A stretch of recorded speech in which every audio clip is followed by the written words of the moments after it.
Mate, I looked at the league table. You're in a relegation battle, Fred. Mate, everyone is, mate. I can't believe it. We're all going down, mate. I got my notebook out. I got my notebook out and was looking at I was looking at the kind of bottom four. Right. Then I looked a bit further. There's a couple in there. Bath are in there. Wasser in there. Hey, difficult one to call. Mate, it's a mental season, isn't I know. it? Yeah, we're talking about relegation. Leicester, everyone's talking about them being a possibility of going down. That they'll be unthinkable after their loss to Saints. They're right in the mix for relegation battle, aren't they? Did you see the game, Fred? They got smashed in the first half. I didn't see it live, but I watched it the next day. I had a real sort of pigged out on rugby on Saturday. But yeah, I did. I was pretty surprised, to be fair. That team that Leicester's got shouldn't be losing like that at home, but you also got to take your hat off to Saints there. I thought they were unbelievable, the way they chucked the ball about. But yeah, I don't think Leicester will go down.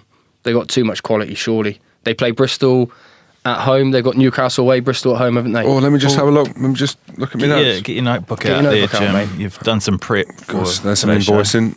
100 grand, 300. Sorry, just that's the invoice page. So Leicester have got Exeter at home. Then Newcastle away on a Friday night, your man.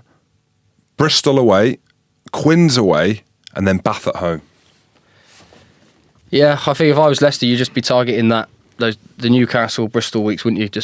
I think if they could pick up a win there, they'll be all right. Look, Fred, you're still playing, and you're closer to the game than me, and obviously Goody as well. What do you think's gone on at Leicester for them to be in this position? I know they've had a lot of changes with their coaches, and we don't want to get onto the stage where we're bad-mouthing Leicester because Northampton were brilliant in that first half, especially in attack. What do you put it down to? I know Manu's obviously re-signed last week, but when you look at that, having been in that system, what do you think's been the problem?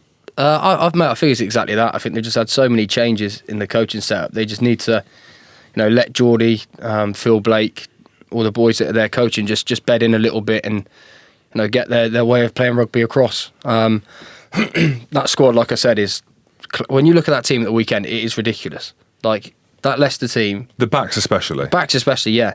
But without using the cliche, like the forwards, they normally just decide who wins the game.